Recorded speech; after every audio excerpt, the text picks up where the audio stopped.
Hello everyone, welcome back to Buried Files. Tonight we bring you 7 deeply disturbing true camping horror stories that will make you question what really happens when you venture into the wilderness alone. These are not fictional tales spun for entertainment, but authentic encounters shared by real people who experience the unthinkable in places most of us will never dare to visit. Each account has been carefully documented and verified through first-hand testimonials and corroborating evidence. The wilderness holds mysteries that defy rational explanation, and tonight you will hear directly from those who survived encounters that changed them forever.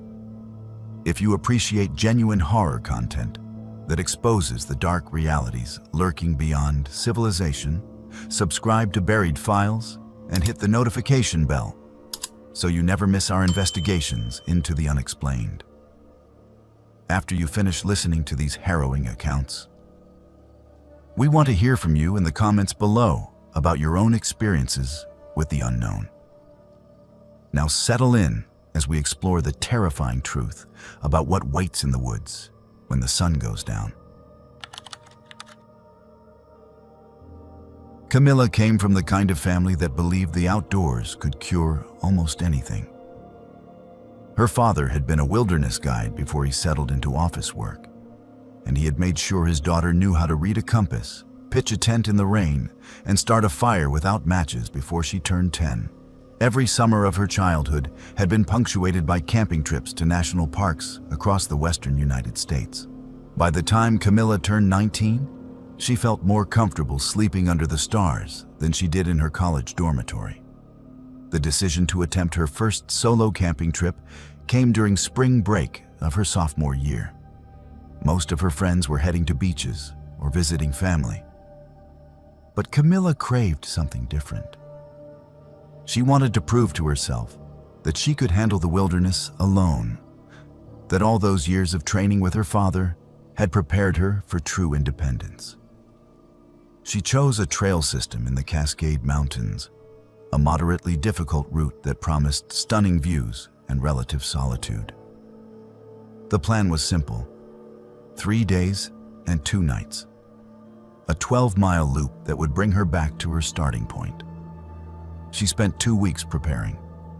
She checked and rechecked her gear, studied maps until she could visualize every switchback and water source, and informed her parents of her exact itinerary. Her father made her promise to check in via satellite messenger every 12 hours. Her mother packed extra first aid supplies, made her swear to turn back at the first sign of trouble. Camilla promised everything they asked, confident that nothing would go wrong. The morning she arrived at the trailhead, the parking lot was nearly empty.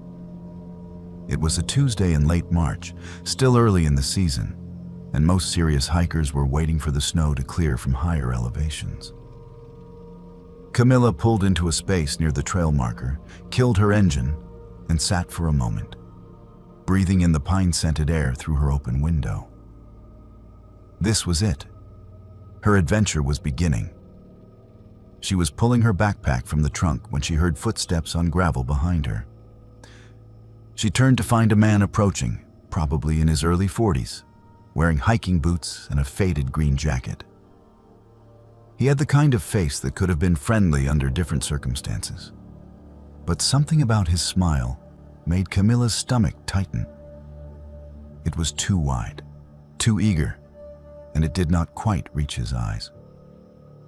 "Heading out alone?" he asked, stopping a few feet away from her car. His gaze moved from her face to her backpack, to her car and back again, cataloging details in a way that felt invasive. Camilla forced a polite smile. "Just doing a day hike," she lied. Her backpack was clearly too large for a day trip, but she hoped he would not notice or would not care. "Which trail?" He stepped closer. Camilla could smell coffee on his breath. "I have not decided yet," she said, shouldering her pack. "Just going to see where the mood takes me." "Pretty area," the man continued, apparently unbothered by her short answers. "I come here a lot. Been hiking these mountains for years. Where are you planning to camp tonight? The question sent a chill down her spine. He had seen through her day hike excuse immediately, and now he wanted to know exactly where she would be sleeping. Every instinct her father had ever taught her started screaming warnings. My boyfriend is meeting me at one of the established sites, Camilla said, making her voice as casual as possible. He is running late, so I figured I would start without him. The man's smile faltered for just a second. Boyfriend? That is nice. Which site?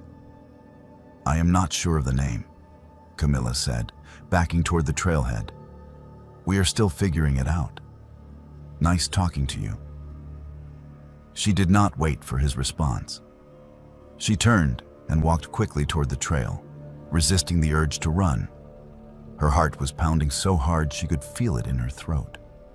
She told herself she was overreacting, that the man was probably just a friendly hiker trying to make conversation. But her hands were shaking as she clipped her pack's waist belt. The first mile of the trail wound through dense forest, the path soft with pine needles and last season's fallen leaves. Camilla walked faster than she normally would have, glancing over her shoulder every few minutes. She saw no one. The forest was silent, except for the occasional bird call and the whisper of wind through the branches above. Gradually, her heartbeat slowed. She started to feel foolish for her paranoia. By the time she reached the 3-mile marker, she had nearly forgotten about the man in the parking lot. The trail had climbed steadily, and she emerged from the tree line to find herself on a ridge with a view that stole her breath. Mountains stretched in every direction, their peaks still white with snow. A hawk circled overhead, riding thermals in lazy spirals. This was why she had come. This moment of pure connection with something larger than herself. She consulted her map and decided to make camp near a creek approximately half a mile ahead. The terrain looked perfect, a small clearing near water with good tree coverage and relatively flat ground. She reached it just after 2 in the afternoon, giving herself plenty of time to set up before dark.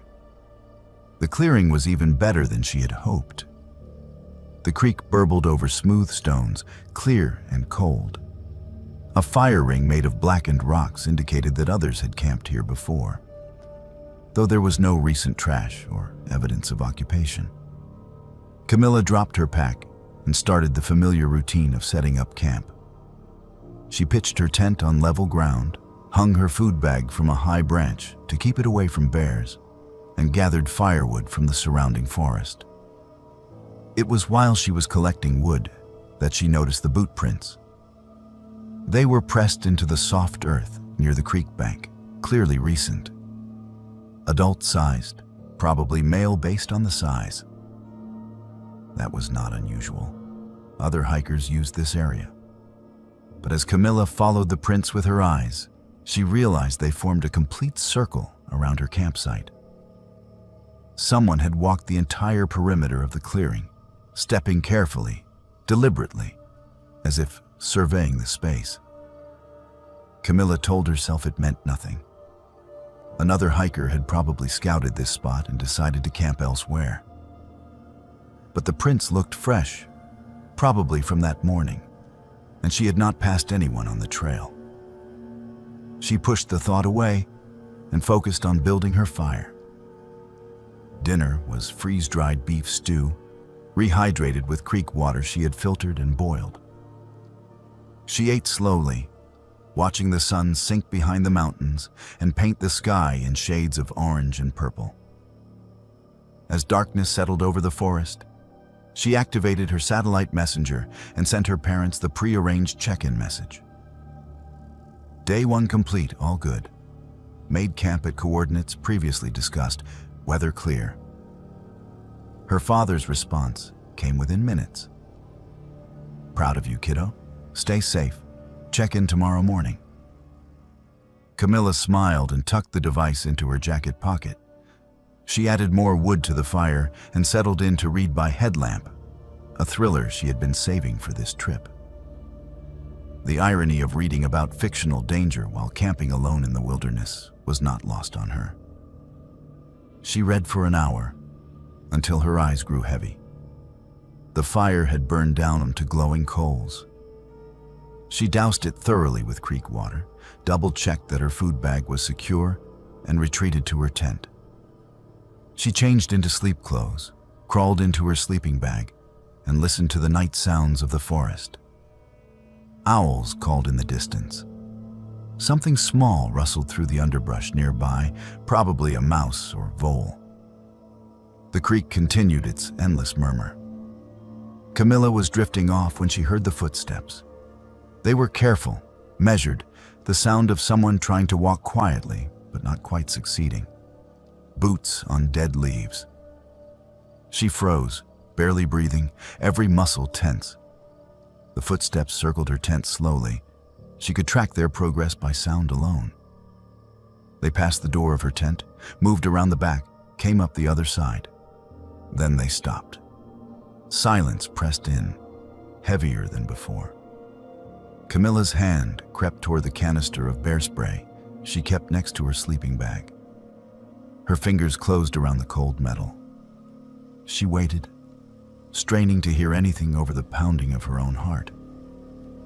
The sound of a zipper being opened cut through the quiet. Not her tent zipper, something else. Then she remembered. Her backpack. She had left it outside near the dead fire ring, a rookie mistake she had made because she was tired and had felt safe. Camilla heard the distinctive rustle of someone going through her belongings. She heard the plastic crinkle of her trash bag, the metallic clink of her cookware, the soft thud of items being set on the ground. Whoever was her out there was methodically searching through her things. Her mind raced. Should she yell? Confront them? Stay silent and hope they left? She shifted position slowly, trying to see through the mesh window at the top of her tent. The moon was nearly full, providing enough light to make out shapes. She saw the silhouette of a man crouched by her backpack, his back to her tent. He was wearing a green jacket. The man from the parking lot had followed her. He had hiked 3 miles into the wilderness and waited for darkness to search her belongings. The realization hit her like ice water. He knew she was alone. He had lied in wait. And now he was between her and the trail back to civilization. She heard him stand, heard him step closer to her tent. Then she heard his voice, soft and conversational, as if he were talking to himself or to someone who was not there. "Nobody knows she is here," he said. "She told me herself. No boyfriend. She's all alone." Camilla's terror crystallized into cold clarity. She had 2 choices: hide in her tent and hope he left, or act first while she still had the element of surprise. Her father's voice echoed in her memory from one of their training sessions years ago. "If you are in real danger, do not hesitate, do not negotiate, act decisively and run." She gripped the bear spray, aimed it at the tent door, and burst through the opening. The man was standing less than 6 feet away, his eyes wide with shock. Camilla did not give him time to react. She pressed the trigger and sprayed him directly in the face. He screamed and stumbled backward, hands clawing at his eyes. Camilla did not wait to see what happened next. She still wore her hiking boots, had pulled them on in her sleeping bag in case she needed to make a quick exit. She grabbed her jacket, her phone from the tent pocket, and her knife from her belt, and she ran. Not down the trail toward the parking lot, because he might follow, and she was not confident she could outrun him for 3 miles in the dark. Instead, she ran perpendicular to the trail, into the dense forest, putting as much distance as possible between herself and the man. She ran until her lungs burned, until branches whipped her face and arms, until she tripped over a root and went down hard on her hands and knees. She scrambled behind a fallen log and crouched there, gasping for breath, listening for sounds of pursuit.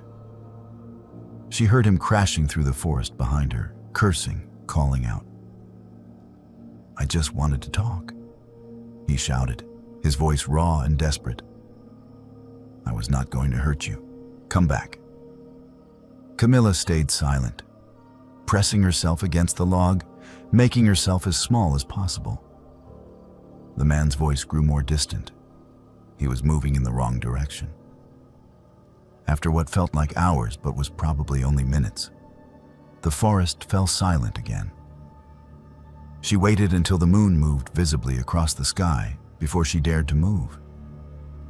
She pulled out her phone, but there was no signal this deep. In the mountains, her satellite messenger was still in her tent.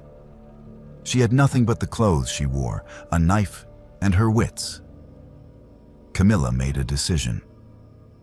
She could not go back to her camp, and she could not risk the main trail. But she knew these mountains ran roughly north to south, and she knew that a ranger station sat at the northern trailhead, approximately 8 miles from where she had started. If she moved parallel to the trail system, staying in the forest but following the general direction of the ridgeline, she would eventually intersect with the access road that led to the ranger station. She walked through the night, using the moon and stars to navigate, moving as quietly as she could manage. Every sound made her freeze, certain the man had found her. But she encountered nothing more threatening than a doe and her fawn that bounded away into the darkness. Dawn found her exhausted, scratched, and disoriented, but still moving. The forest began to thin. She heard the distant sound of a vehicle engine. 20 minutes later, she stumbled out of the tree line and onto a gravel road. She followed it north and found herself standing in front of a small log building with a sign that read, "Cascade Mountain Ranger Station." The ranger on duty took one look at her torn clothes, bleeding scratches, and wild eyes, and immediately called for backup. Camilla told her story between sips of hot coffee, her hands still shaking. The ranger's expression grew darker with every detail. "Can you describe him?" the ranger asked when Camilla finished. She did, down to the faded green jacket and the way his smile did not reach his eyes. The ranger was quiet for a long moment. Then she pulled out a file folder and laid several photographs on the table. "Is he one of these men?" Camilla scanned the photos. On the third one, she froze. "That is him. That is the man from the parking lot." The ranger nodded grimly. "His name is Derek Millhouse. He has been a person of interest in 3 disappearances over the past 2 years. All young women, all solo hikers in this mountain range. We have had witnesses place him at various trailheads, always talking to women who are hiking alone. But we have never had enough evidence to arrest him." Camilla's blood turned to ice. "Did they find the women?" "No," the ranger said quietly. "We have never found them." The ranger station became a hub of activity over the next several hours. Police arrived. Search teams were dispatched to Camilla's campsite in the surrounding area. They found her tent and belongings undisturbed except for her rifled backpack.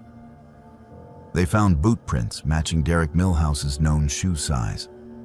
They found evidence that he had been camped approximately 200 yards from Camilla's site, hidden in thick brush, waiting and watching.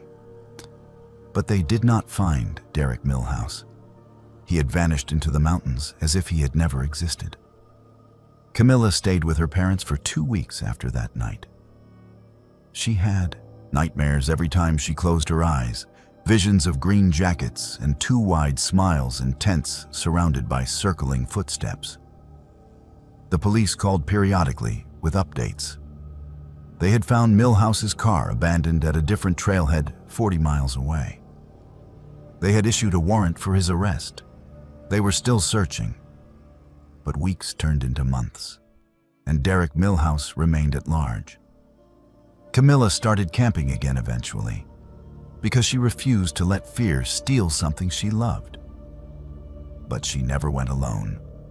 She joined hiking groups, went with friends, always made sure someone knew exactly where she was.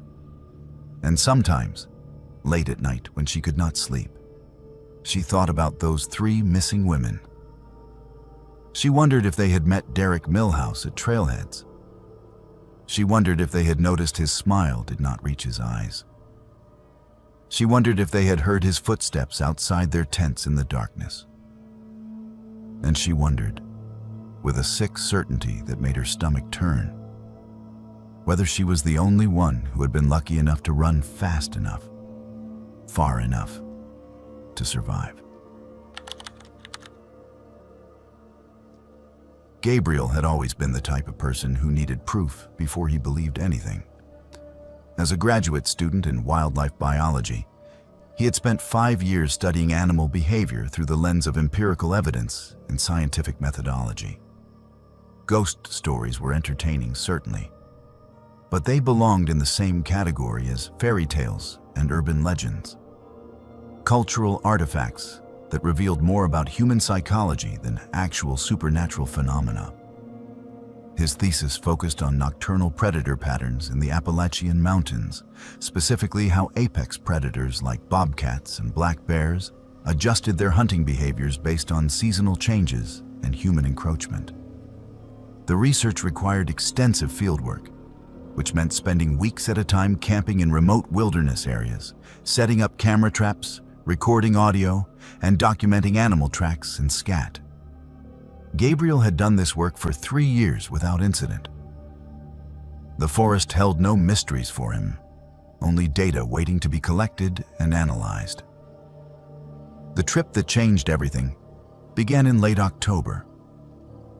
Gabriel had secured permission to conduct research in a particularly isolated section of the Appalachian Range in eastern Kentucky, an area that saw fewer than a dozen hikers per year, due to its difficult terrain and lack of maintained trails. The ranger who issued his permit had given him an odd look when he explained his research plans. "You are going alone?" the ranger asked. "I always work alone," Gabriel replied. "Fewer variables to account for." The ranger had nodded slowly. "Just be careful up there. That area has a reputation." Gabriel smiled politely. Every remote area had a reputation. People loved to project their fears onto the wilderness, to populate the darkness with monsters, rather than acknowledge that nature was simply indifferent to human existence. "I will be fine," he assured the ranger. "I have done this dozens of times." The hike to his research site took 6 hours, a brutal climb through dense undergrowth and across rocky streams. Gabriel made camp in a small clearing he had identified through satellite imagery, a relatively flat area surrounded by old-growth forest. He spent the remainder of the daylight hours setting up his equipment, positioning motion-activated cameras along game trails, hanging audio recorders from tree branches, and marking GPS coordinates for each device. The first 2 nights were exactly what he expected. His cameras captured footage of white-tailed deer, a family of raccoons, and what appeared to be a young black bear. His audio recorders picked up the typical soundscape of the autumn forest. Owls calling, coyotes yipping in the distance, the rustle of small mammals moving through the leaf litter. Gabriel reviewed his data each morning with satisfaction. This was going to be an excellent addition to his thesis. On the 3rd night, everything changed. Gabriel woke at 2:47 a.m. to absolute silence. Not the peaceful quiet of a sleeping forest, but a complete absence of sound that felt unnatural, oppressive. No insects, no wind, no distant animal calls. It was as if someone had placed the entire mountain under a soundproof dome. He unzipped his tent and looked out. Fog had rolled into the valley, so thick he could barely see the trees 10 feet from his campsite. That alone was strange. The weather forecast had called for clear skies all week, and fog typically formed in the early morning hours, not in the middle of the night. This fog seemed to have appeared instantaneously, and it moved in ways that fog should not move, swirling in patterns that seemed almost deliberate. Gabriel grabbed his flashlight and stepped out of his tent. The fog closed around him immediately, damp and cold against his skin. He walked toward the nearest camera trap to check if it was still functioning. The device appeared fine, its indicator light blinking steadily. But when he pressed the button to review the most recent footage, the screen showed only static. Frowning, he checked the next camera. Same result. Static. He checked his audio recorders. The playback was nothing but white noise, a hissing that hurt his ears even at low volume. Every piece of equipment he had carefully calibrated and tested was malfunctioning simultaneously. Gabriel tried to rationalize it. Some kind of electromagnetic interference, perhaps. A solar flare or atmospheric anomaly. But even as he formulated these explanations, a part of his mind rejected them. This felt wrong in a way that had nothing to do with science. He heard it then. A sound emerging from the fog, rhythmic and metallic, like someone tapping two rocks together in a steady pattern. Tap, tap, tap. Pause. Tap, tap, tap. Pause. It came from his left, somewhere beyond the range of his flashlight beam. Gabriel turned toward it, training his light into the fog, but the beam seemed to die after a few feet, swallowed by the thick mist. "Hello?" he called out. His voice sounded flat, muffled. "Is someone there?" The tapping stopped. For a moment, there was only silence again. Then he heard something else. Whispers. Multiple voices speaking in unison, the words blending together into an incomprehensible murmur. The language was nothing Gabriel recognized, though he spoke 3 languages fluently and could identify dozens more. This sounded older than language, like wind through a canyon or water over stones, but unmistakably voice-like. Gabriel's heart began to beat faster. He was not afraid, he told himself. This was some kind of auditory illusion, a trick of acoustics in the fog. Mountain ranges were known for strange echoes and sound distortions. There was a logical explanation. The whispers grew louder, closer, coming from multiple directions now. Gabriel spun in a slow circle, sweeping his flashlight across his campsite. The beam caught movement in his peripheral vision. He turned sharply and saw a figure standing at the edge of the clearing. It was tall, impossibly tall, at least 7 feet, and thin, too thin. The proportions were all wrong. Arms that hung too low, legs that seemed to bend at angles that defied anatomy. Gabriel could not make out details through the fog, but he could see the silhouette, dark against the gray mist, motionless and watching. "Who are you?" Gabriel demanded, trying to keep his voice steady. "This is a research site. You are not supposed to be here." The figure did not respond. It did not move. It simply stood there. And Gabriel had the overwhelming sensation of being studied, examined, the way he examined the animals he photographed. He was the specimen now.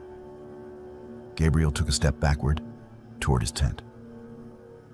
The figure glided forward, not walking but moving smoothly, as if it floated just above the ground. Gabriel's scientific mind screamed at him that this was impossible, that he was experiencing some kind of hallucination brought on by isolation or contaminated water. But his instincts, the ancient part of his brain that predated logic and reason, told him to run. He did not run. He stood his ground, raised his flashlight, and aimed it directly at the figure. The beam hit the fog and bent, curving around the shape as if repelled by some invisible force. The light would not touch it. Gabriel watched in horror as the beam literally curved away, illuminating the trees behind the figure but leaving it in shadow. The whispers intensified, becoming almost deafening. And then Gabriel heard something new. Crying. A child crying, sobbing with heartbreak and terror. The sound came from everywhere and nowhere, echoing through the fog-shrouded forest. Gabriel broke. Every rational thought fled his mind. He scrambled backward, stumbled into his tent, and began kicking at the walls, screaming wordlessly. The figure continued its approach, now only feet from his tent. He could hear breathing, wet and rattling, like fluid in damaged lungs. The tent zipper began to open, slowly, deliberately, pulled by something outside. Gabriel watched the slider move along the track, inch by inch, revealing more of the fog beyond. He could see a hand now, if it was a hand, something too long and too pale, reaching through the opening. Gabriel screamed again, kicked with both feet at the tent wall opposite the door. The fabric tore. He scrambled through the opening, tearing the hole larger, and ran blindly into the fog. Branches whipped his face. He tripped over roots and rocks, but kept moving, driven by pure terror. No destination in mind, except away. He ran until his lungs felt like they would burst, until his legs gave out, and he collapsed against a tree trunk. He crouched there, gasping for breath, listening. The whispers had stopped. The crying had stopped. The breathing had stopped. Gradually, the fog began to thin. Gabriel looked up and saw stars appearing through gaps in the mist. Within minutes, the fog had dissipated completely, as impossibly fast as it had arrived. The forest sounds returned. Insects chirping, an owl hooting in the distance. Normal sounds. Safe sounds. Gabriel stayed where he was until dawn, too terrified to move. When sunlight finally filtered through the canopy, he made his way back to his campsite. His tent was undamaged. The zipper he had watched opening was closed. There were no footprints in the soft earth around his camp, no evidence that anything had been there except for him. But his equipment told a different story. Every single camera trap had been destroyed, not damaged by weather or animals, but torn apart as if by massive hands. The plastic casings were cracked and splintered. The lenses were shattered. The metal mounting brackets were bent and twisted. Gabriel's audio recorders hung from their tree branches, but when he examined them, he found the memory cards missing from every single unit. And there was one more thing. Around his tent, pressed into the soft earth, was a perfect circle of dead grass. The circle was approximately 15 feet in diameter, with his tent at the exact center. Within the circle, every blade of grass, every small plant, every living thing had turned brown and brittle, as if all life had been drained from the soil. Gabriel packed his remaining belongings with shaking hands and hiked out that morning. He did not file a report about his damaged equipment.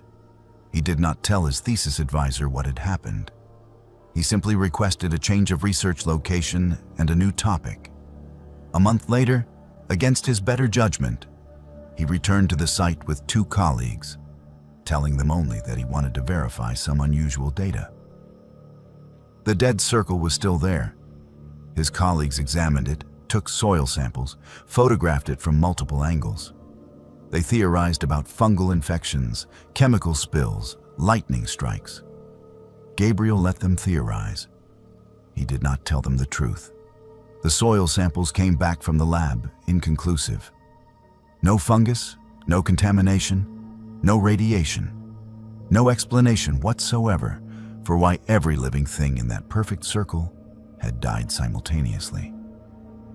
Gabriel submitted his thesis the following spring, using data from a different location and a different research question. He earned his doctorate and accepted a position at a university in the Midwest, far from any mountains. He published papers, taught classes, and built a respectable career. But he never went camping again. And he never called himself a skeptic, because skepticism required the belief that everything could be explained. that the universe operated according to knowable rules. Gabriel now understood that there were things in the wilderness that did not operate according to any rules humans understood. There were things that existed in the spaces between explanation and belief, in the fog that appeared from nowhere, in the silence that swallowed sound. Sometimes, late at night when he could not sleep, Gabriel would remember the figure at the edge of his campsite. He would remember the impossible height, the way it moved without walking, the way his light bent around it. And he would remember the breathing, wet and rattling, and wonder what would have happened if he had not run, if he had stayed in that tent and let the zipper finish opening. He never wanted to know the answer. Some knowledge, he had learned, was worse than ignorance. Some questions were better left unasked, and some places in the wilderness were meant to remain unexplored, not because they held no secrets, but because the secrets they held were never meant for human understanding. Riley had grown up in a small mountain town in western North Carolina, where everybody knew everybody, and the wilderness was not something to fear, but something to respect. Her family had owned the same property for 4 generations, 200 acres of forest land that bordered the Pisgah National Forest. She had spent her entire childhood exploring those woods, building forts in the hollows, fishing in the creek that ran through the property, and camping under the stars with her cousins every summer. By the time she turned 16, Riley knew those woods better than she knew the hallways of her high school. She could identify trees by their bark, track deer by their prints, and navigate back to her house from anywhere on the property without a compass. The forest was her second home, and she had never experienced anything there that frightened her. Until the night she and her friends decided to ignore the warnings. The warnings had always been there, woven into family conversations and casual remarks from the older generations. Riley's grandmother would mention in passing that certain areas of the woods were best avoided after dark. Her grandfather would change the subject whenever anyone asked why the old logging road that cut through the northern section of the property had been abandoned decades ago. Her parents would get a particular look on their faces when she mentioned camping too far from the house, a tightness around their eyes that suggested they knew something they were not sharing. Riley had always assumed these warnings were just superstition, the kind of folklore that accumulated in rural communities over generations. But one evening in late September, when she mentioned to her grandmother that she and some friends were planning to camp near the old logging road, the elderly woman's reaction was immediate and severe. "You will not," her grandmother said flatly. "You will camp somewhere else." "Why?" Riley asked, genuinely curious now. "What is wrong with that area?" Her grandmother was silent for a long moment, her weathered hand still in her lap. "There are some places," she finally said, "where people hear things they should not hear, things that call to them. You stay away from that road, Riley. You hear me?" But Riley was 16, and 16-year-olds rarely listen when their curiosity is sparked. She shared her grandmother's warning with her friends Andrew and Lily, and they all agreed it sounded like typical old people paranoia. What harm could come from camping a mile from her house on her own family's property? They made their plans, packed their gear, and told Riley's parents they would be camping at the usual spot near the creek. They lied. They hiked to the old logging road instead. The road was barely visible anymore, overgrown with saplings and carpeted with decades of leaf litter. It cut through a section of forest that felt different from the rest of the property, though Riley could not articulate exactly how. The trees seemed older here, more twisted, their branches creating a canopy so dense that even in late afternoon, the light was dim and green-tinged. They set up camp in a clearing about 50 yards from where the road disappeared into the thickest part of the forest. Andrew built a fire while Lily and Riley pitched the tent they would share. The boys had brought their own tent, and they set it up on the opposite side of the fire ring. By the time darkness fell, they had a good blaze going and were roasting hot dogs on sharpened sticks, laughing and telling stories like they had done dozens of times before. Nothing felt wrong, not at first. They ate their dinner, played cards by flashlight, and settled into the comfortable rhythms of camping. Around 11, Lily went to the tent to sleep. The others stayed by the fire, talking in the low voices people use when they are surrounded by darkness and trying not to disturb it. Riley was starting to feel drowsy, considering turning in herself, when she heard it. Singing.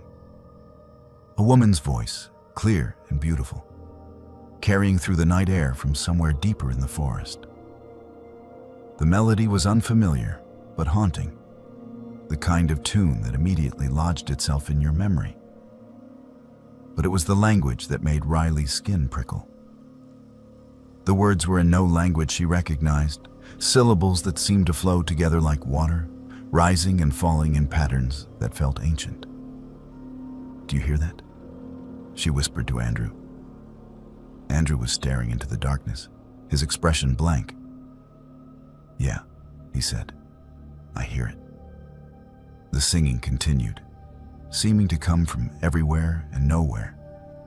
It was impossible to pinpoint a direction. Sometimes it sounded close, as if the singer was just beyond the firelight. Other times it seemed to drift from miles away, but it never stopped, never paused for breath, just continued in an endless loop of melody. Riley felt an overwhelming urge to find the source. She stood up, her eyes searching the tree line, and noticed that Andrew had also risen to his feet. He was walking toward the forest, his movements slow and dreamlike, as if moving through water. "Andrew?" Riley called. He did not respond. He kept walking, his arms loose at his sides, his face completely expressionless.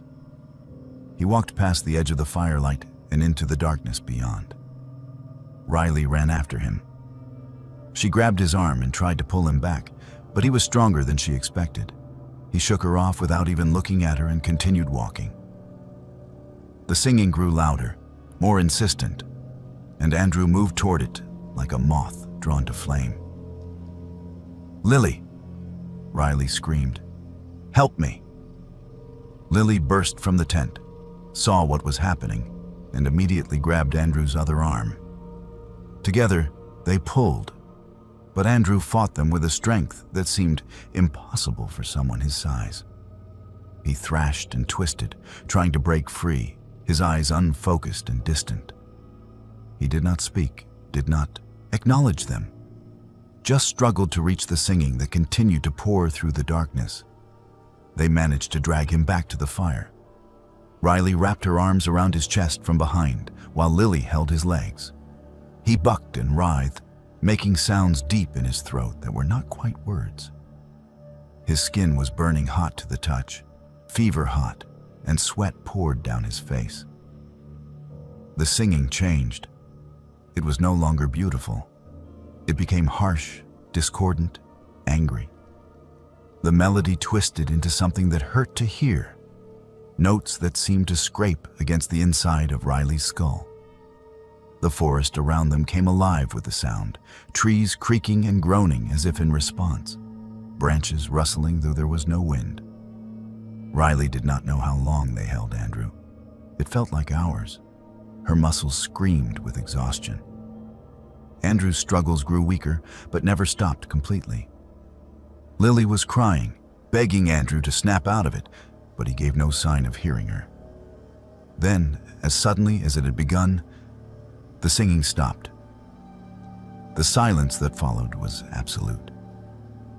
Andrew went limp in their arms, his eyes rolled back, and he collapsed. They lowered him to the ground, terrified they had hurt him. But he was breathing steadily, deeply, as if he had fallen into a natural sleep. They did not sleep that night. They kept the fire blazing and took turns watching Andrew, who did not wake until dawn. When he finally opened his eyes, he looked around in confusion. "What happened?" he asked. "Why am I on the ground?" Riley and Lily exchanged glances. "You do not remember?" Riley asked carefully. "Remember what?" Andrew sat up, wincing. "I remember sitting by the fire, and then nothing. Why does my whole body hurt?" They told him what had happened.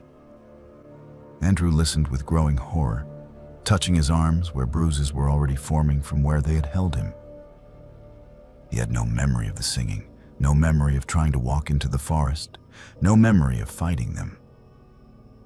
The last 3 hours had been completely erased from his mind. They packed up immediately and hiked back to Riley's house. By the time they arrived, Andrew was running a fever. His mother took him to the doctor, who could find nothing wrong except a temperature of 102 degrees. The fever lasted 3 days. Andrew spent those days in bed, delirious, speaking in fragments that made no sense. Riley visited once and heard him mumbling in his sleep, words in that same strange language they had heard in the singing. On the 4th day, the fever broke. Andrew recovered completely with no lasting effects except a profound unease whenever anyone mentioned camping. He refused to talk about what had happened, and after a few attempts, Riley and Lily stopped asking. Riley finally confronted her grandmother a week later, told her everything.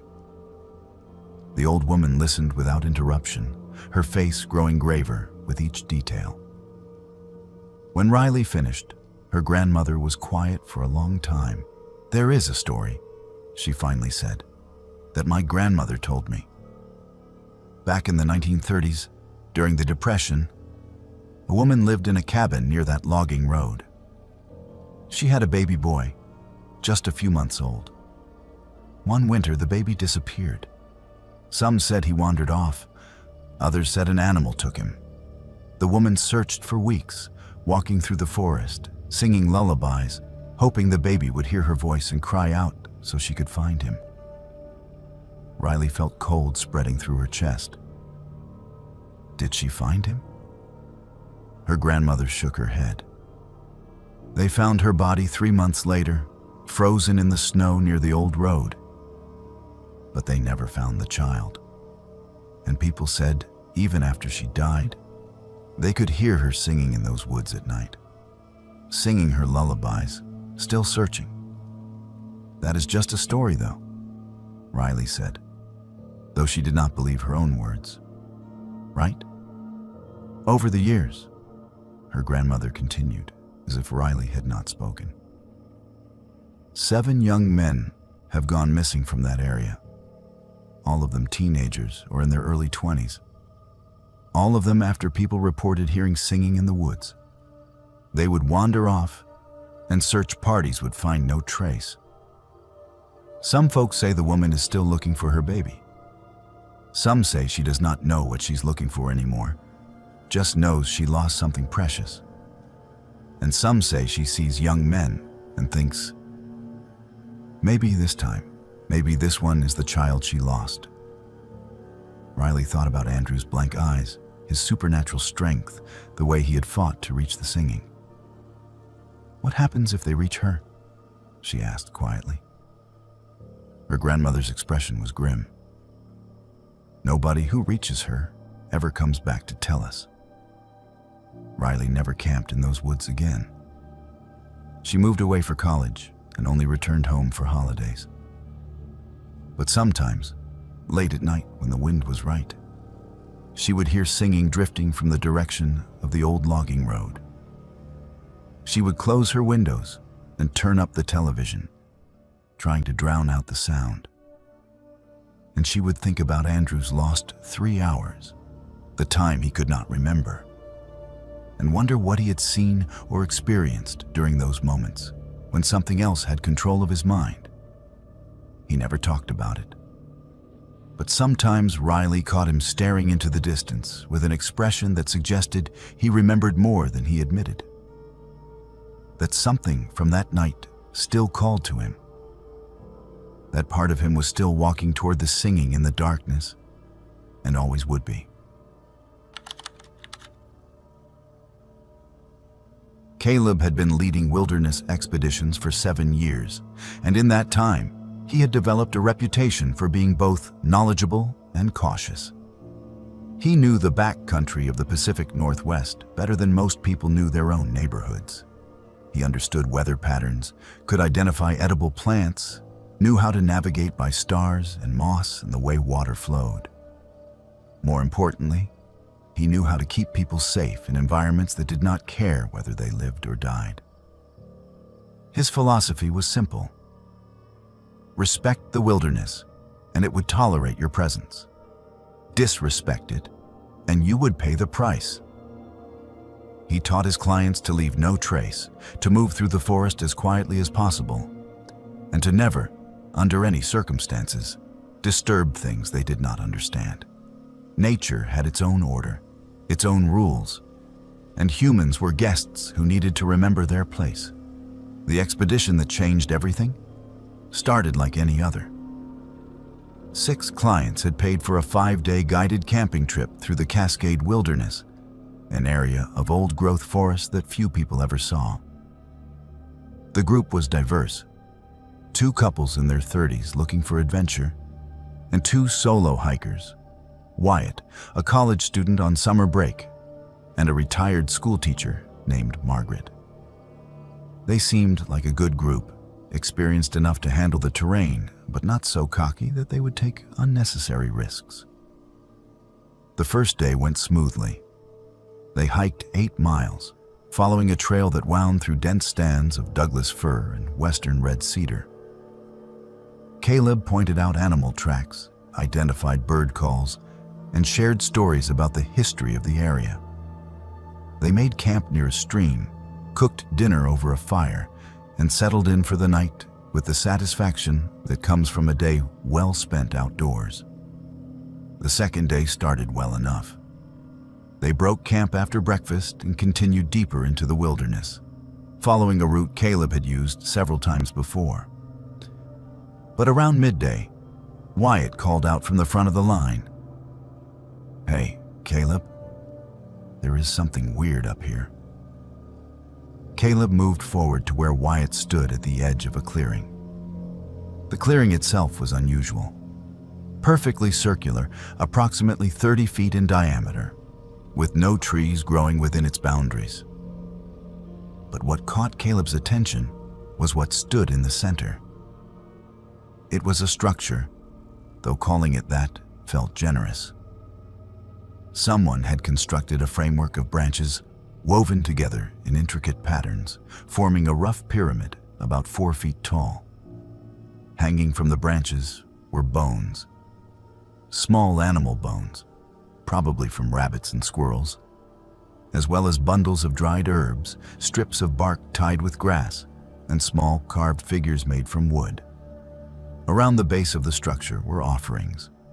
Wildflowers arranged in patterns, smooth river stones stacked in careful piles, and what appeared to be food items, though they were too old to identify specifically. The Halfer entire group had gathered now, staring at the structure with a mixture of curiosity and unease. Caleb felt a cold weight settle in his stomach. He had never seen this clearing before, despite having hiked this area multiple times, and he had certainly never seen anything like this structure. "What is it?" Margaret asked quietly. "Some kind of art installation?" "No," Caleb said. "This is not on any map, and we are miles from any maintained trail. Whoever built this came here specifically for this purpose." "It looks like some kind of altar," one of the other clients said, "like something for a ritual." Caleb nodded slowly. He knew enough about the history of the Pacific Northwest to understand that indigenous peoples had performed ceremonies in these forests for thousands of years. There were sacred places throughout the mountains, locations where offerings were made to spirits believed to protect the land. But those sites were usually documented, protected. This felt different. This felt active. "We should not be here," Caleb said firmly. "We are going to walk around this clearing and continue on our route. Nobody touches anything. Nobody takes anything. We leave it exactly as we found it. Understood?" Everyone nodded except Wyatt, who was staring at the structure with a smirk on his face. "Come on, man. It is just some sticks and dead flowers. You are not seriously buying into this mystical nonsense, are you?"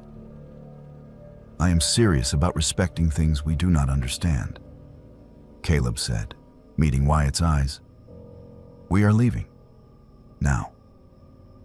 They had walked perhaps 10 feet when Wyatt laughed and jogged back into the clearing. Before Caleb could stop him, the young man kicked one of the carved wooden figures, sending it tumbling across the grass. "Wyatt!" Caleb shouted. "What the hell are you doing?" "Relax," Wyatt said, still grinning. "It is just superstitious garbage. Nobody's going to—" He stopped mid-sentence. The forest had gone completely silent. No birds, no insects, no wind. The air itself seemed to thicken, pressing against Caleb's skin like invisible hands. Every hair on his body stood on end. "We need to leave," Caleb said quietly. "Right now. Everyone back on the trail." They walked quickly, nobody speaking, the unnatural silence following them like a shadow.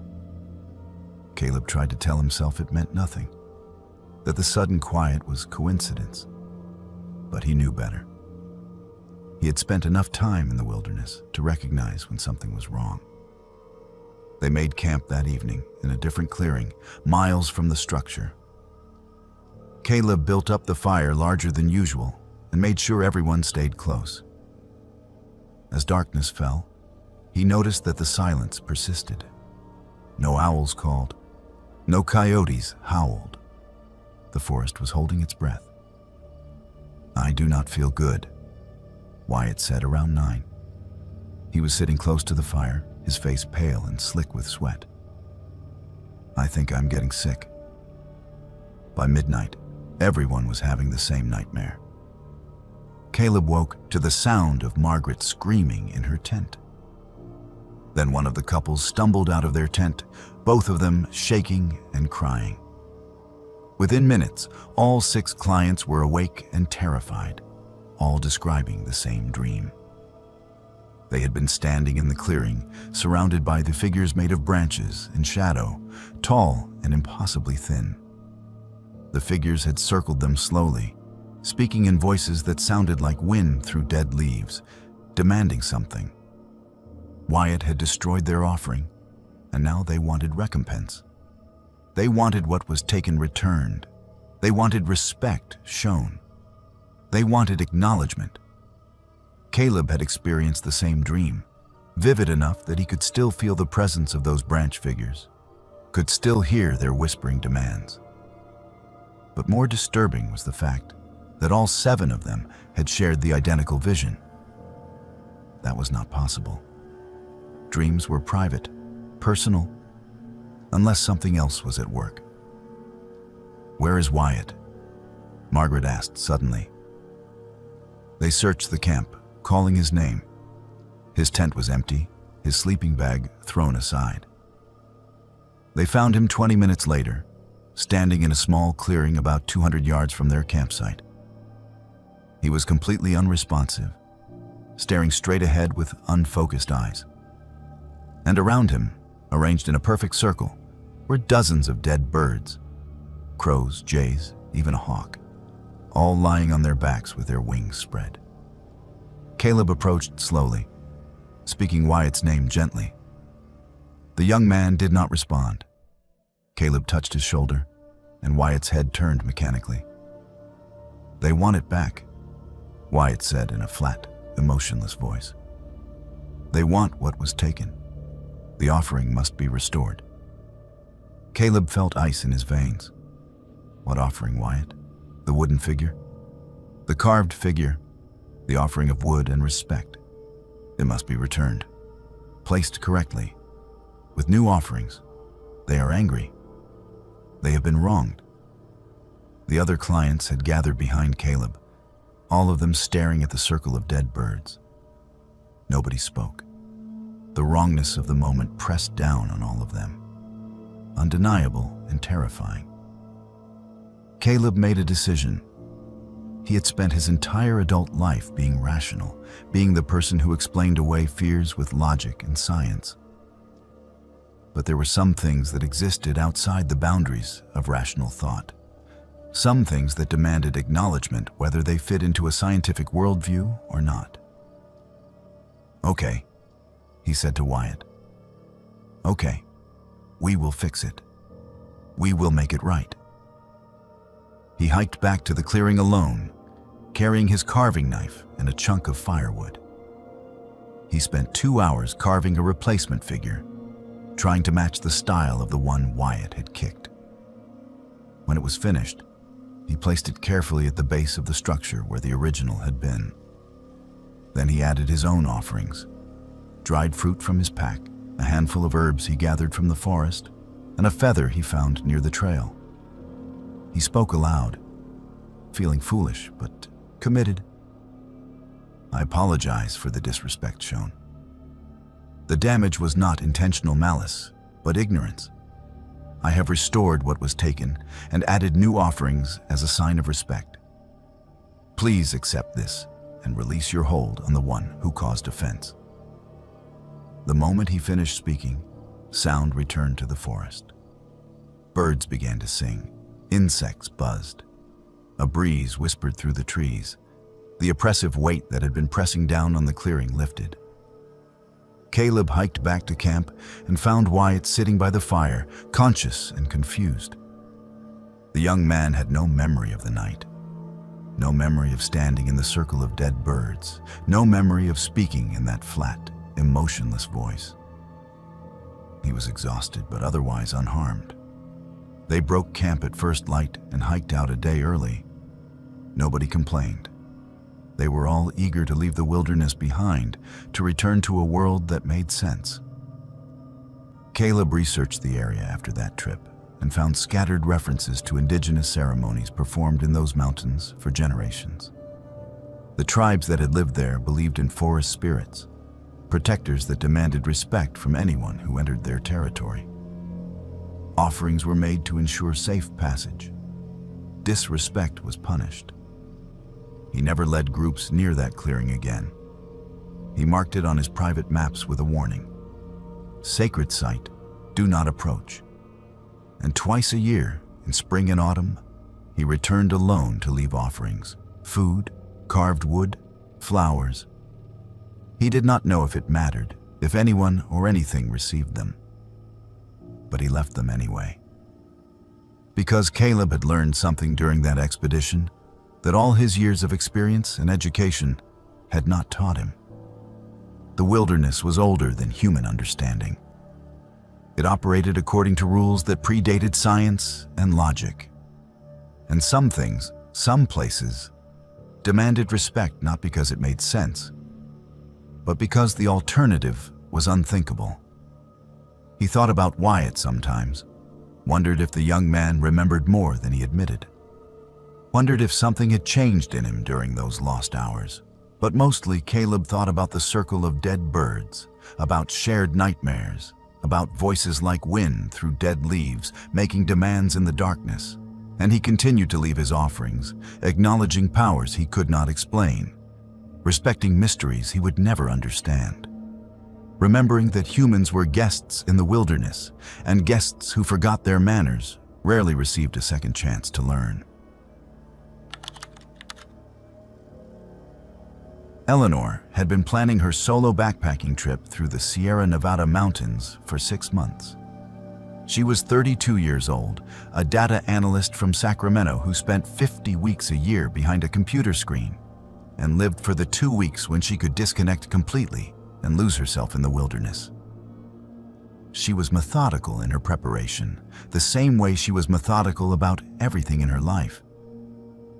She studied topographic maps, researched weather patterns, downloaded trail GPS tracks, and created detailed itineraries that she filed with the ranger station before every trip.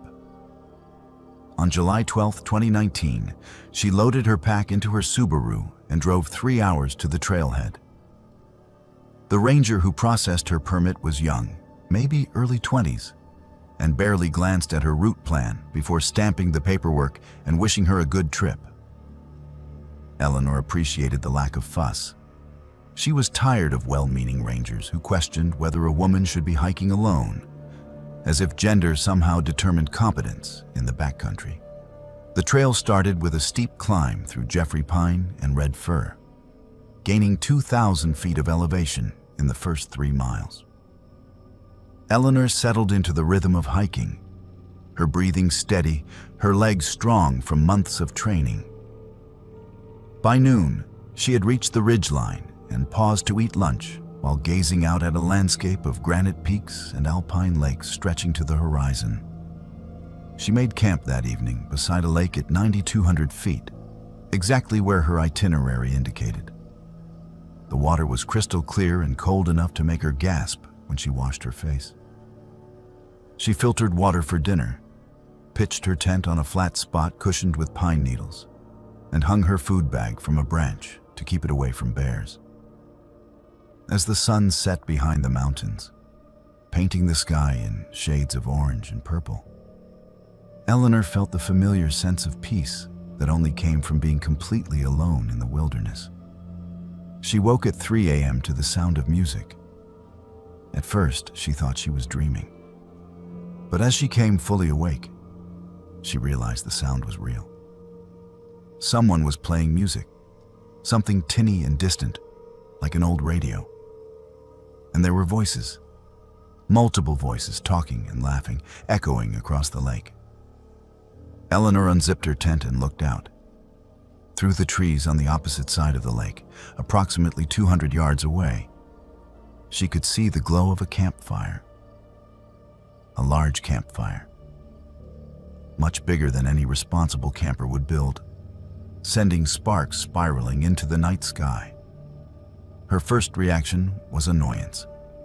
She had hiked 8 miles into the backcountry specifically to avoid other people, and now someone was having what sounded like a party in the middle of the wilderness. Her second reaction was confusion. She had not passed anyone on the trail. The lake she had chosen was off the main road, accessible only by a faint use trail that most hikers missed. The chance of another group, independently, choosing the same remote location was extremely small. Eleanor sat in her tent for several minutes, debating what to do.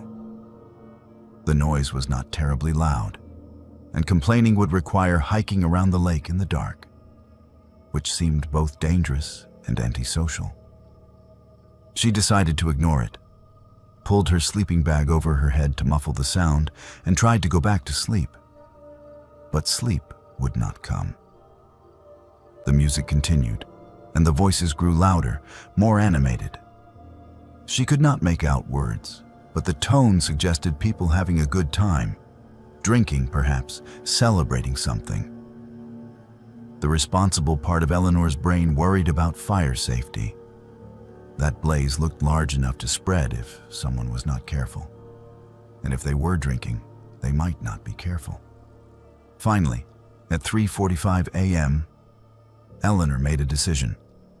She would walk over there, politely ask them to keep it down and make sure their fire was contained, and then return to her tent. 5 minutes of awkwardness in exchange for peace and safety. It seemed reasonable. She pulled on her hiking boots, grabbed her headlamp and bear spray, and started around the lake. The night was clear, the moon nearly full, providing enough light to navigate without much difficulty. The lake shore was rocky in places, requiring careful foot placement, but Eleanor was confident in her abilities. As she approached the source of the light and sound, she noticed something odd. There was no used trail leading to this campsite. In fact, the forest here was dense and untouched, No evidence that humans had ever passed through. But the campfire glowed ahead, and the music continued, and the voices laughed and called to each other. Eleanor pushed through a screen of manzanita bushes and emerged into a clearing. What she saw made no sense. The campsite was fully established, as if people had been there for days. There were 4 large tents arranged in a semicircle, each easily big enough for 2 or 3 people. Camp chairs were set up around a stone fire ring containing a roaring fire. A folding table held cooking equipment, coolers, lanterns. Clothes hung from a line strung between trees. The radio sat on a rock, playing classic rock from the 1980s. But there were no people. The campsite was completely empty. Eleanor stood at the edge of the clearing, her headlamp sweeping across the scene, her mind struggling to process what she was seeing. The fire burned. The music played. But nobody was there. "Hello?" Eleanor called out, her voice tentative. "Is anyone here?" No response. She walked closer to the fire, feeling its heat against her skin. This was no illusion. The flames were real. She approached the nearest tent and called out again. Nothing. She unzipped the entrance and shined her light inside. The tent was fully furnished with sleeping bags laid out, pillows positioned, personal items scattered around. She saw a book lying open, as if someone had just been reading it. A pair of hiking boots placed neatly at the foot of a sleeping bag, a flashlight, a water bottle. Everything looked recently used, arranged by people who intended to return.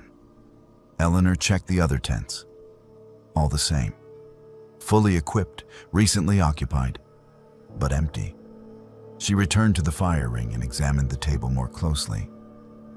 There were plates with food still on them, half-eaten sandwiches, an open bag of chips, drinks in cans that were still cold to the touch. Someone had been eating here recently, perhaps within the last few minutes. Her rational mind searched for explanations. Maybe everyone had gone for a night hike together. Maybe they were skinny dipping in the lake. Maybe there was an emergency and they all ran off to help someone. But none of these explanations felt right. Who leaves food out in bear country? Who leaves a fire unattended? Who abandons their campsite completely in the middle of the night? Eleanor felt the hair on the back of her neck stand up. Something was deeply wrong here. She backed away from the fire, her eyes scanning the tree line, expecting someone to emerge from the shadows. But the forest remained still and silent, except for the crackling of the fire and the music from the radio. She was turning to leave when she noticed the photographs. They were in frames, several of them, propped up on rocks near the fire. Eleanor approached and picked one up. It showed a group of 5 people, 3 men and 2 women, all in their 20s or 30s, smiling at the camera. They were dressed in hiking clothes, standing in front of a tent. The photograph looked old, the colors slightly faded, the fashion of the clothing dated. Eleanor picked up another frame. Same group of people, different pose. She looked at the dates written on the backs of the photos. 1982. All of them were dated 1982. Her blood turned to ice. These photographs were 37 years old. But the food on the plates was fresh. The fire was burning. The sleeping bags were laid out as if someone had just been using them. Eleanor looked at the radio more closely. It was an old model, the kind with an actual cassette player, something from the 1980s. But it was playing, the music clear and loud.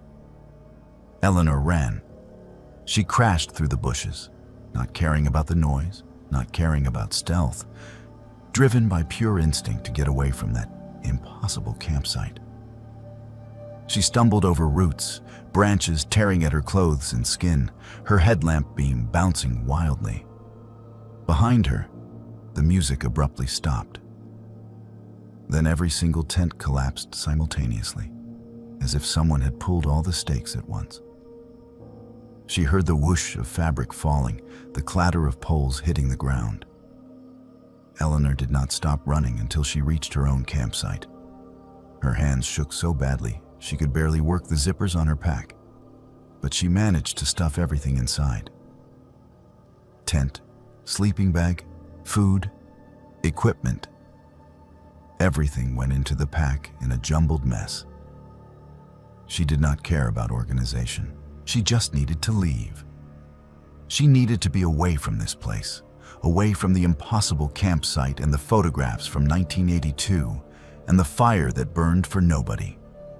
She hiked out in darkness, following her GPS track, moving as fast as the terrain allowed.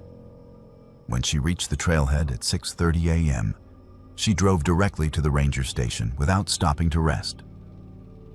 The ranger on duty listened to her story with growing concern. When Eleanor described the location using her GPS coordinates, the ranger pulled up a map and marked the spot. Then she picked up a phone and made several calls. 20 minutes later, a search and rescue team was being assembled. Eleanor waited at the station, drinking coffee someone had pressed into her hands, her body still trembling with adrenaline.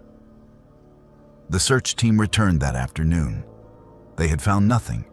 No campsite, no fire ring, no evidence that anyone had been at those coordinates. The forest was undisturbed, thick with undergrowth, showing no signs of human passage. "You are sure about the location?" the ranger asked Eleanor gently. "I have GPS coordinates," Eleanor said, pulling out her phone. But when she tried to show them the marked location, she found that her GPS track had somehow corrupted. The data from the previous night was gone, replaced with static and error messages. The ranger was quiet for a moment. Then she pulled a file from her desk and laid it open. "In 1982, she said slowly, 5 campers disappeared from this area. They were found 1 month later, but not all of them. Their campsite was completely intact, as if they had simply vanished mid-activity. Fire still had coals, food was laid out, personal belongings were all there. But the people were gone." Eleanor looked at the report. There were photographs clipped to the file. Photographs of the search, of the abandoned campsite, of the missing persons. And there, in one of the photos, she saw the same group of people from the framed pictures she had seen by the fire. The same 5 young people who had been smiling at the camera. "They never found all 5, Eleanor whispered. The ranger shook her head. "They found 3 bodies eventually, scattered in the wilderness. Exposure, they said. But 2 of them were never recovered. And people who camp in that area sometimes report strange things. Campfires that vanish, music playing where no one is, voices in the dark."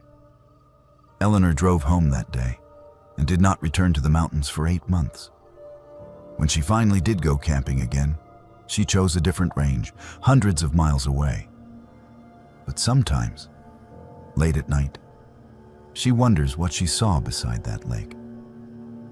Was it a memory echoing through time? A loop replaying endlessly? The spirits of people still camping, still cooking dinner, still laughing around a fire, unaware that they died decades ago? She will never know. But Eleanor has learned to trust her instincts about places that feel wrong, about moments that should not exist, about the thin places where the past and present overlap, in ways that human minds were never meant to witness. Natalie and Joshua had been best friends since the 3rd grade. They had grown up on the same street in Portland, Oregon, spent summers riding bikes and building forts, and somehow managed to maintain their friendship through high school, college, and into their early 20s, when most childhood friendships faded into occasional social media likes. Their bond was strengthened by a shared tradition that started when they were both 19. Every summer, they would take a camping trip together to a new location, documenting their adventures on a travel blog they had started as a joke, but which had somehow accumulated a modest following. This was their 7th annual trip, and they had chosen northern Minnesota, an area known for its pristine wilderness and countless lakes. They had spent weeks researching the perfect location, looking for something remote but accessible, beautiful but challenging. They settled on a peninsula that jutted into a lake 40 miles from the nearest town, accessible by a 5-mile hike through dense forest. They arrived at the trailhead on a Thursday afternoon in late August. The parking area was empty except for their rental car. Joshua checked the permit box and found no other permits issued for that area in the past week. Perfect solitude, exactly what they wanted. The hike was easier than expected. The trail was well maintained for the first 3 miles, then degraded into a faint path marked by occasional cairns. They reached the peninsula by late afternoon and immediately understood why this spot had such good reviews online. The land extended into the lake like a finger, offering water on 3 sides and a small beach perfect for swimming. The forest came right up to the rocky shore, providing shade and privacy. "This is perfect," Natalie said, dropping her pack. "We should stay here forever." "At least 3 days," Joshua agreed. "Let me check for bear signs before we set up camp." While Joshua scouted the perimeter, Natalie began unpacking their gear. She was laying out the tent when something caught her eye. Trees along the tree line had marks carved into them, symbols that looked deliberate but meant nothing to her. They were crude, cut deep into the bark, and they formed a pattern that seemed to encircle the entire peninsula. "Josh," she called, "come look at this." Joshua examined the carvings, running his fingers over the weathered cuts. "Trail markers, maybe? Though I have never seen ones like this." "They go all the way around," Natalie said. "I followed them. It is like a circle with this peninsula in the middle." Joshua shrugged. "Old hunting signs, probably, or property markers from before this became parkland. People have been in these woods for generations." They set up camp as the sun began to set, pitching their 2-person tent near the center of the peninsula with a clear view of the lake in 3 directions. Joshua built a fire ring from stones and started a small blaze. They cooked dinner, took photographs for their blog, and settled in to watch the stars emerge. Around midnight, they heard splashing in the lake. It was rhythmic, deliberate, not the random sound of fish jumping or birds landing. Splash, pause, splash, pause, splash, coming from the darkness beyond their firelight. Joshua grabbed a flashlight and aimed it toward the water. The beam swept across the lake's surface, illuminating nothing but gentle waves. The splashing stopped immediately. They waited, listening, but heard only the normal sounds of night: insects, distant loons, wind through the trees. "Probably a beaver," Joshua said, though he did not sound convinced. They went to bed an hour later, both feeling vaguely uneasy, though neither wanted to admit it. Natalie lay in her sleeping bag, listening to Joshua's steady breathing beside her, and tried to ignore the feeling that something was watching them from the darkness beyond their tent.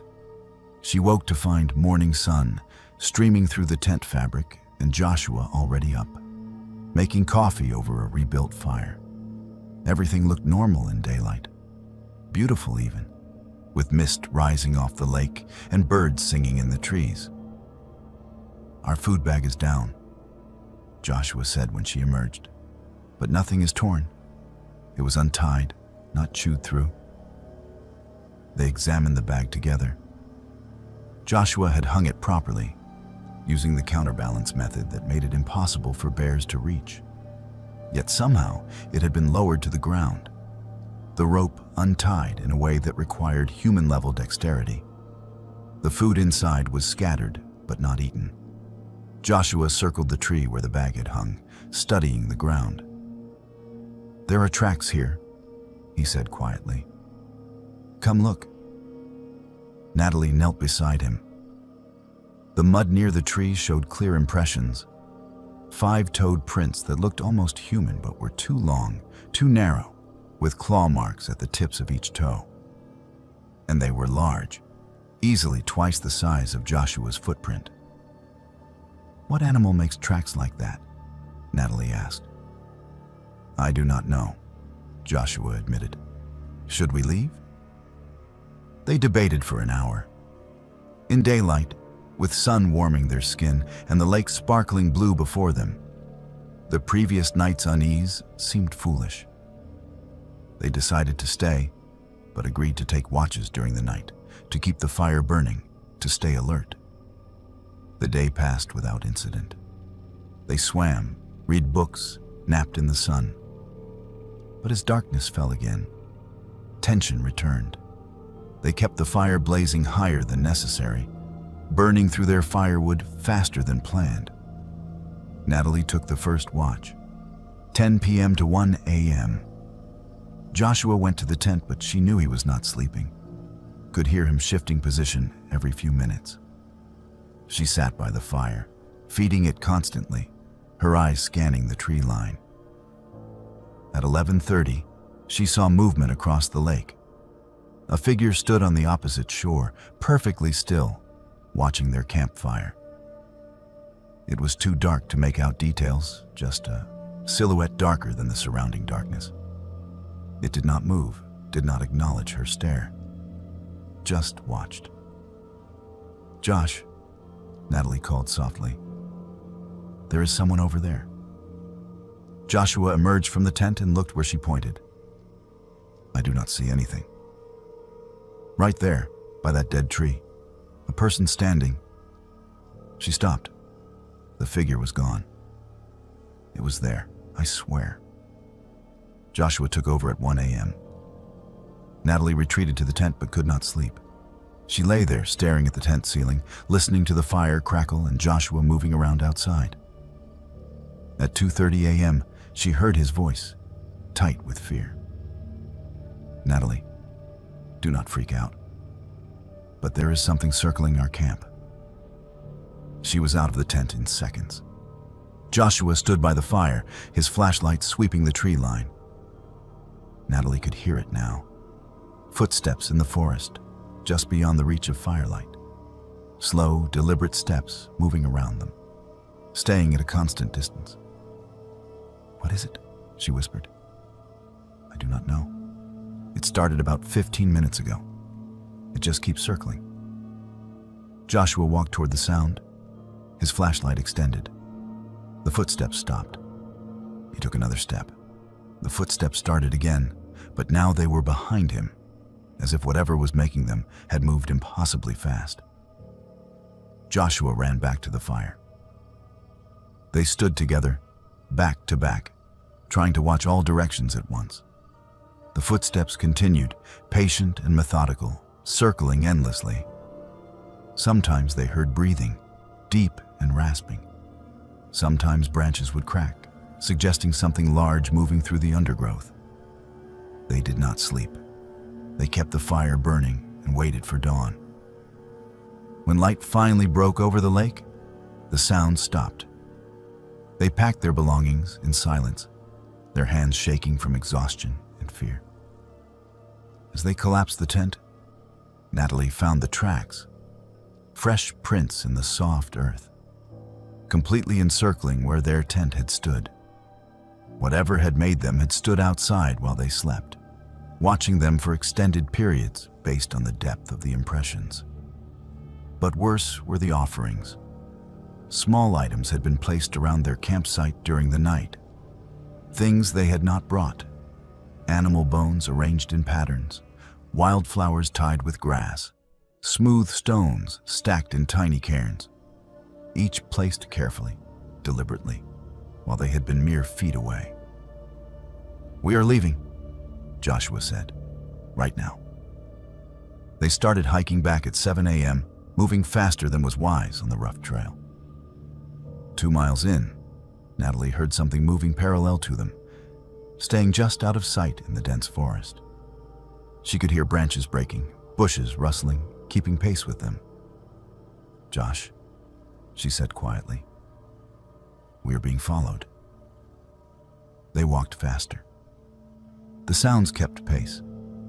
Joshua started jogging, and Natalie matched him. Whatever was following them also increased its speed, now making no effort to hide its presence. Joshua stopped suddenly and yelled into the forest, "We are leaving. We did not mean to disturb you. We are sorry." The words sounded absurd, but he could not think of what else to do. They waited, breathing hard, listening. The following stopped. Complete silence settled over the forest. Then they heard a voice, female, speaking from the trees in a language that was not quite words, but somehow understandable. "The marked place is not for you. The water is not for you. The offering is not enough." Natalie and Joshua ran. They crashed through underbrush, abandoned the trail, moving in what they hoped was the right direction. Branches tore at their faces and arms. They fell, got up, kept running. They did not stop until they burst out of the forest and saw their car in the parking area. They drove to the nearest town and went directly to a gas station. The old man behind the counter took one look at their scratched faces and torn clothes and frowned. "Where were you camping?" he asked. Joshua described the location. The man's expression darkened. "That peninsula. You should not camp there. Nobody should." "Why not?" Natalie demanded. "What is out there?" The old man was quiet for a long moment. "The Ojibwe consider that land sacred. There is a spirit in the lake, they say. The forest around it is her territory. White settlers tried to build a resort there back in the 50s. 3 construction workers died in accidents within a week. Project was abandoned. Since then, locals know to stay away." "Why is it not posted?" Joshua asked. "Why are camping permits issued?" The man shrugged. "Federal land. Park Service do not believe in spirits. But the people who have lived here for generations, we know better. That land rejects those who do not belong." Natalie and Joshua drove back to Portland the next day. Their camping trip cut short. Both experienced nightmares for months afterward. In the dreams, they stood at the edge of the lake, while something beneath the surface called their names in that same not-quite language they had heard in the forest. They never took another camping trip together. The tradition that had defined their friendship for 7 years ended without discussion, both of them understanding that something had changed during those 2 days in Minnesota. Years later, Natalie researched the area online and found references to disappearances. A teenage couple in 2003, a solo hiker in 2011. Both last seen heading toward that peninsula, neither ever found. She sometimes wonders if the offerings they found were from other campers, other people who had been warned by something that lived in those woods. And she wonders what would have happened if they had stayed another night. If they had not run when they did, if they had not apologized to whatever was watching them from the darkness. Some questions, she has learned, are better left unanswered. Andrew had worked as a park ranger in Colorado for 5 years, and during that time, he had come to understand that his job was far more complex than most people realized. Yes, he enforced regulations and maintained trails and educated visitors about wildlife safety. But the part of his work that mattered most, the part that kept him in a job that paid poorly and demanded long hours in harsh weather, was the human element. He was often the first person to notice when someone was in trouble, the first to recognize when a visitor needed help they had not asked for. It was late September, the tail end of tourist season, when the woman walked into the ranger station just before closing time. Andrew was finishing paperwork, already mentally planning his drive home, when she entered. She was probably in her mid-20s, wearing expensive hiking gear that looked brand new, as if she had purchased everything specifically for this trip. Her hands shook slightly as she filled out the backcountry permit application. "Planning to camp alone?" Andrew asked, keeping his tone casual and professional. The woman looked up sharply, her eyes flashing with irritation. "Is that a problem?" "Not at all," Andrew said quickly. "I just need to know for the permit. How many people in your group?" "One. Just me." Her voice was clipped, defensive. Andrew processed her permit, noting that she had requested one of the most remote campsites in the park, a location that required a 6-mile hike through difficult terrain. "This site is pretty isolated," he said gently. "Are you experienced with backcountry camping?" "I can handle myself," the woman snapped. "Is there anything else, or can I go?" Andrew wanted to ask more questions. Her defensiveness seemed excessive. Her body language screamed distress, and something about the situation felt wrong. But she was an adult. She was not breaking any rules, and he had no authority to stop her. He handed over her permit. "Have a safe trip," he said. "And remember, if you need anything, we monitor emergency channels 24 hours. The woman, her permit said her name was Lily, did not respond. She took the paperwork and walked out without looking back. Andrew watched her drive away and felt uneasy. He mentioned the encounter to his supervisor, who shrugged. "Lots of people come to the wilderness to be alone," she said, "especially after trauma or loss.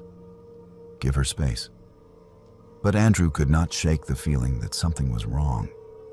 He checked the permit log and found that Lily had visited the ranger station 3 times in the past week, each time asking about the most isolated areas of the park, places where nobody would disturb her.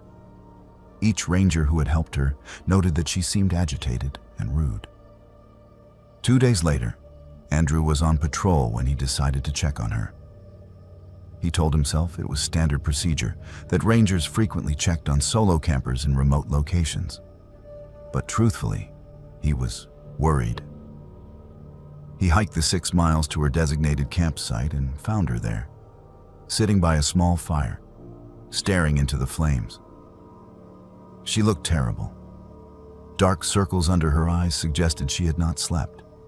Her hair was tangled. When she saw Andrew approaching, her expression shifted from surprise to something that might have been relief. "I am sorry," she said before Andrew could speak.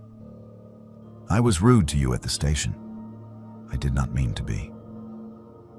Andrew sat down across the fire from her, maintaining a respectful distance. "It is okay," he said. "Bad day?" Lily laughed bitterly. "Bad 3 months." She was quiet for a moment. Then the words started pouring out as if a dam had broken. Her younger brother had died by suicide in June. She had been the one to find him. She blamed herself for missing the warning signs, for being too busy with her own life to notice he was struggling. The grief was unbearable.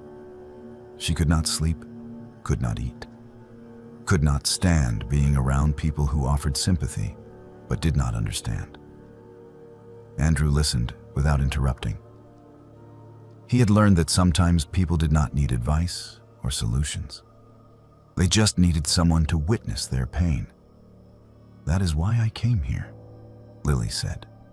"To get away from everyone, from the questions and the pity and the constant reminders that he is gone, and I could not save him." They talked for nearly an hour. Andrew shared his own experience of loss. His sister had died of cancer when Andrew was 19. He remembered the helplessness, the anger at himself for not being able to do more, the guilt that came with being the one who survived. He told Lily that grief was not something you got over, but something you learned to carry. As he stood to leave, Lily asked him a question that made his blood run cold. "If someone stayed in the park after their permit expired," she said carefully, "if they did not come back when they were supposed to, how long before anyone would search for them?" Andrew felt understanding settle over him like ice water. He sat back down and looked directly into her eyes. "Lily, are you planning to hurt yourself?" She did not answer immediately. Tears ran down her face. "I do not know how to keep doing this," she whispered. "Waking up every day knowing he is gone, knowing I failed him, it is too much." Andrew made a decision in that moment. He called his supervisor and said he would not be coming back that night, that he had encountered a situation that required his presence. Then he sat with Lily, and they talked until the fire burned down to embers.